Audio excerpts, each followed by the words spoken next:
Police प्रशासन विरोधात धरणे आंदोलन. पोलिसांनी हल्लेखोरांशी संगनमत करून घडवला हल्ला. वंचित बहुजन आघाडीचा पोलीस प्रशासनावरती आरोप. 8 दिवसात आरोपी न पकडल्यास पोलीस अधीक्षक कार्यालय हिंगोली येथे होणार आंदोलन. कळमनुरी व तालुका वंचित बहुजन आघाडीचे माननीय तालुका अध्यक्ष राजूभाऊ कांबळे यांच्यावर दिनांक 13 फेब्रुवारी 2026 रोजी भ्याड हल्ल्यास 1.5 महिने झाले असून अद्यापही हल्लेखोर सापडले नाहीत. वरील संदर्भ दिनांक 1 नुसार पोलीस उपमहानिरीक्षक, विशेष पोलीस महानिरीक्षक, परिक्षेत्र नांदेड येथे आंदोलन करण्यात आले, परंतु याची गंभीर दखल घेतली गेली नाही. पोलीस प्रशासन सुरुवातीपासूनच चुकीच्या पद्धतीने तपास करीत आहे. ज्या पद्धतीने तपास करायला हवा त्या पद्धतीने न करता हल्लेखोर कसे वाचले जातील या पद्धतीने तपास सुरू असताना दिसत आहे. म्हणून पोलीस प्रशासनाशी हल्लेखोरांनी संगनमत करून हल्ला घडवून आणला, असा वंचित बहुजन आघाडीने आजच्या धरणे आंदोलनात आरोप केला आहे.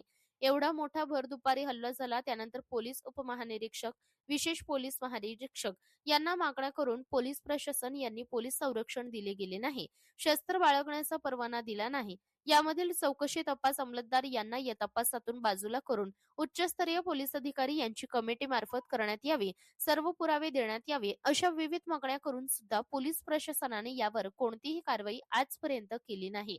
त्यामुळे पोलीस प्रशासन यांचं हल्लेखोरांसोबतचं मागण्यात आहे का, हा जाब विचारण्यासाठी आज रोजी वंचित बहुजन आघाडीचे धरणे आंदोलन करण्यात आले. यावेळी रिपब्लिकन सेना हिंगोलीच्या वतीने पाठिंबा देण्यात आला. तसेच येथे 8 दिवसांमध्ये हल्लेखोर सापडले गेले नाही तर हिंगोली जिल्हा पोलीस अधीक्षक कार्यालय येथे संख्येने आंदोलन करण्यात येईल, असा इशारा सुद्धा देण्यात आलाय.